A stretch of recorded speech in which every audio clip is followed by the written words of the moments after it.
Cesarea de Filipo, ciudad de los dioses.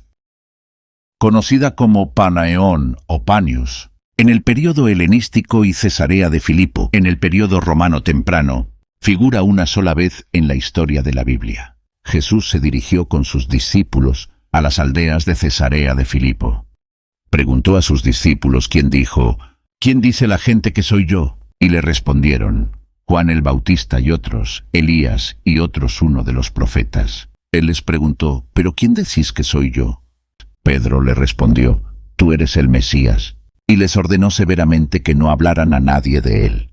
En su versión, Mateo sitúa esta conversación en algún lugar del distrito de Cesarea de Filipo. Por lo tanto, ninguno de los evangelistas da una ubicación específica para esta confesión culminante, pero las excavaciones del lugar en el corazón de la ciudad de Panius o Cesarea de Filipo dan alguna indicación del carácter del distrito en su conjunto. Panaeón fue escenario de una importante batalla en el año 198 a.C. Fue aquí donde los ejércitos de Antíoco III, el rey del reino helenístico de Siria y Babilonia, arrebataron el control de Palestina a los Ptolomeos, los grandes reyes de Egipto, tras ser derrotado en su primer intento en Rafia, cerca de la frontera egipcio-israelí al sur, en el año 217 a.C., tras la revuelta macabea y el establecimiento de Judea como reino independiente de nuevo, en el 142 a.C., la región de Panaeón permaneció en manos de los sucesores de Antíoco. Tras la decadencia del imperio seleucida, la región se convirtió en una frontera disputada entre los reyes asmoneos de Israel y los reyes locales de Eturia, pero parece que permaneció de forma más segura en manos no judías y conservó por tanto su carácter pagano. La característica más célebre del yacimiento arqueológico es un conjunto de santuarios sagrados a dioses paganos situados en la cara de un acantilado rocoso.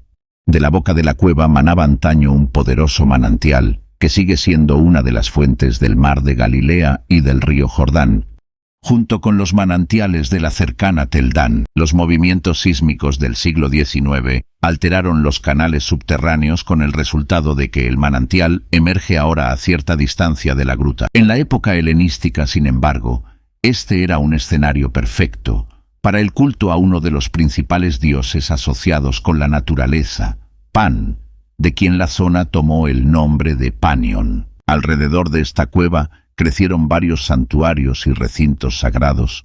Una vez hubo un gran templo frente a la entrada de la cueva. No queda casi nada de este templo, salvo algunos trozos del friso decorado que adornaba su arquitrabe y varios trozos de columnas. A su lado había un patio dedicado a Pan y a su séquito de ninfas. Un camino conducía por detrás del templo contiguo a la parte trasera de la cueva, donde surgía el manantial subterráneo. Allí se arrojaban los cadáveres de los animales sacrificados. Si no surgían rastros en primavera, el sacrificio se consideraba aceptado. Si aparecía sangre en la primavera, se creía que el sacrificio había sido rechazado. Una estatua del dios de la naturaleza se alzaba antaño en un gran nicho. Otras deidades relacionadas con Pan, como Hermes, su padre, y Eco, su amante ninfa del bosque. Uno se situó en los nichos más pequeños que rodeaban y colindaban con el suyo. Aún pueden verse varias inscripciones dedicatorias debajo o al lado de estos nichos que dan testimonio de la piedad de los devotos, que pagaron la talla del nicho y la imagen del dios que se alojaría en él. La inscripción atestigua el patrocinio de un vencedor, un sacerdote, hijo de Lisímaco, que pudo haber dedicado este santuario a Eco. Sabemos por otra inscripción que estuvo activo a mediados del siglo II d.C., testigo de la continua expansión de esta zona sagrada a lo largo del período romano. Otro gran templo, del que no quedan más que las huellas de los pies, se alzaba antaño en el extremo opuesto del patio de Pan. A menudo se piensa que estaba dedicado a Zeus, el abuelo de Pan. Némesis era la diosa de la retribución que se aseguraba de que los arrogantes cayeran y los culpables recibieran su castigo. Una estatua de la diosa similar a esta se alzaba antaño en el extremo más alejado del patio sagrado, contra la pared del acantilado. Más allá y más abajo se alzaban otros templos relacionados con el culto a Pan, erigidos en el siglo III d.C.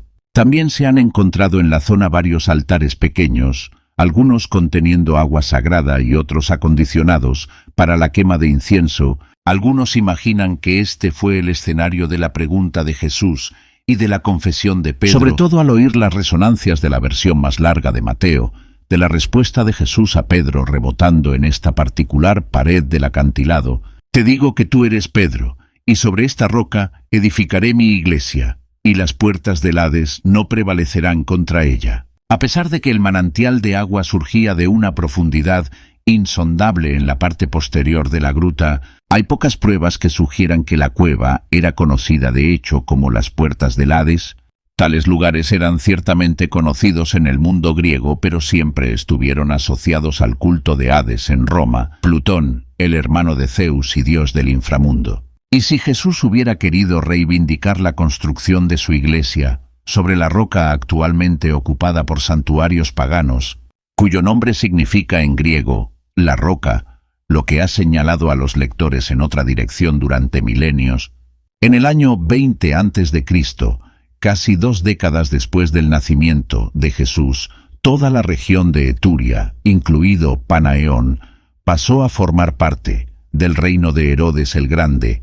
El emperador Augusto hizo un regalo de esta región a Herodes el Grande, su amigo y cliente, en parte por consideración a la lealtad inquebrantable de Herodes, en parte por fe en que el brutal Herodes podría poner orden en la revoltosa Etolia. Herodes, a su vez, dedicó un templo a su patrón en las cercanías. La fachada de este templo aparece en las monedas, acuñadas por Herodes el Grande, cuyo hijo Herodes Filipo se convirtió en tetrarca de Eturia y Traconítide tras la muerte de su padre. De hecho, fue Herodes Filipo quien cambió el nombre de Panaeón por el de Cesarea, continuando la práctica de sus padres de honrar al emperador.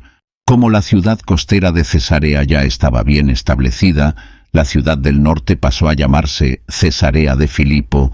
Podemos estar seguros de que el entusiasmo de Herodes el Grande y sus sucesores por los emperadores, en particular por promover el culto a los emperadores en la tierra de Israel y sus alrededores, les costó caro a los ojos de sus súbditos más piadosos. Herodes el Grande había erigido templos similares al divino Augusto, como parte de sus programas de construcción en Cesarea de Mar y Sebaste Samaria.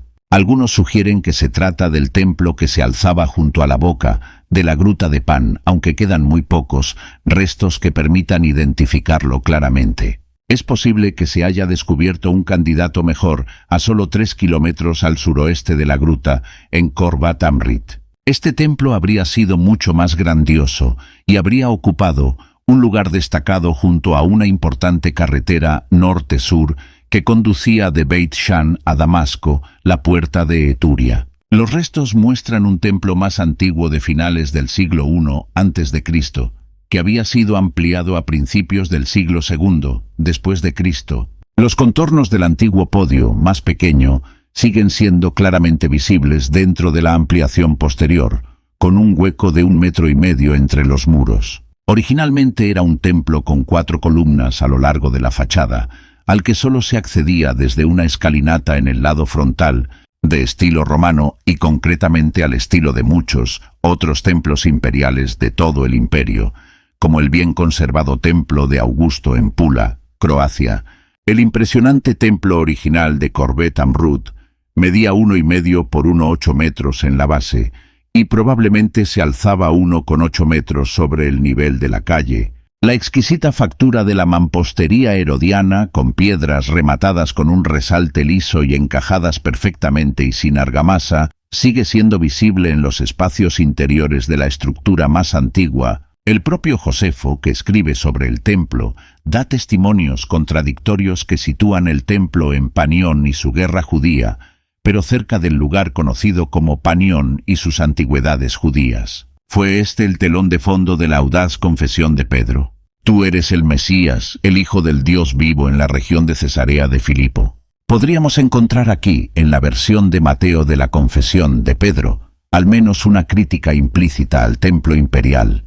con sus presuntuosas afirmaciones sobre Augusto como hijo de un emperador divinizado, el difunto dios Julio César, y no el único dios verdadero adorado en Israel. Tras la muerte de Herodes Filipo, su sobrino Herodes Agripa I heredó el territorio de Filipo, y en los años siguientes a su gobierno se convertiría también en rey de los territorios judíos de Judea, Samaria y Galilea. Tras la repentina muerte de Herodes Agripa, primero en el año 44 después de Cristo, Eturia pasó a depender del gobernador romano hasta que el hijo de Agripa I, Herodes Agripa II, alcanzó la mayoría de edad.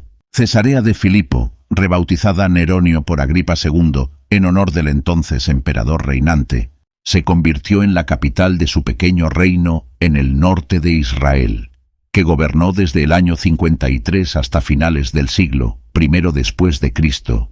En las últimas décadas se ha dedicado un gran esfuerzo a la excavación del palacio de Herodes Agripa II, a 400 metros a pie de la zona sagrada de Panagripa y su hermanastra, y como a menudo se sugiere, su amante Berenice, aparecen en los Hechos de los Apóstoles durante el encarcelamiento de Pablo en la otra Cesarea, que ambos visitan para saludar al nuevo gobernador romano Festo a su llegada a la provincia. Durante su visita, Festo pide a Agripa que consulte el caso para que el primero pueda ser más claro en su comunicación con el emperador, a quien Pablo ya había apelado. Según Lucas, Agripa y su séquito sugieren, tras escuchar la defensa de Pablo, que éste es inocente de cualquier delito y que podría haber sido liberado en el acto si no hubiera apelado, ya para que su caso fuera escuchado por el emperador. Agripa II parece haber heredado la afición de su bisabuelo por combinar la opulencia con la funcionalidad defensiva. Su complejo palaciego, que abarcaba una distancia de unos 400 pies, estaba excepcionalmente bien fortificado, con murallas defensivas y torres semicirculares que protegían los puntos de acceso. Las entradas a la fortaleza del palacio eran estrechas y estaban situadas entre pares de torres, lo que dificultaba los ataques y facilitaba el control del acceso al palacio. El abastecimiento de agua estaba asegurado por un sistema de suministro subterráneo al que se podía acceder en varios puntos a través del pavimento cubierto del palacio. Tras pasar por pasillos que conducen a salas más pequeñas o a escaleras que dan acceso al nivel superior del perímetro defensivo, se llega a las zonas públicas más amplias del nivel inferior del palacio, por ejemplo, esta gran basílica que se utilizaba para actuaciones judiciales y audiencias. Es posible que las grandes cámaras abovedadas del lado opuesto sirvieran de almacenes o desempeñaran alguna otra función para el personal administrativo y militar adscrito al palacio. Los aposentos reales se habrían encontrado en un segundo piso, construido sobre soportes como esas habitaciones abovedadas. El complejo, como tantas estructuras antiguas, fue saqueado en gran medida para obtener materiales de construcción en periodos posteriores. Agripa II se pondría al lado de los generales Vespasiano y Tito durante la guerra judía, tratando de disuadir a sus compatriotas judíos de la revuelta y dando hospitalidad y ayuda a los comandantes. Es posible que el palacio no se construyera hasta después de la resolución de la guerra judía, quizá como regalo del emperador Vespasiano a su leal vasallo.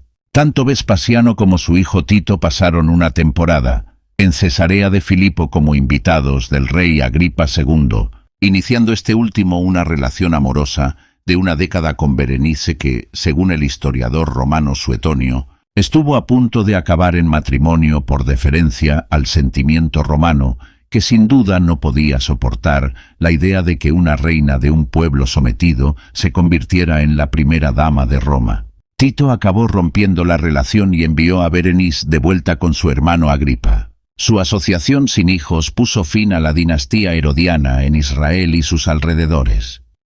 Traducido por a través de las escrituras.com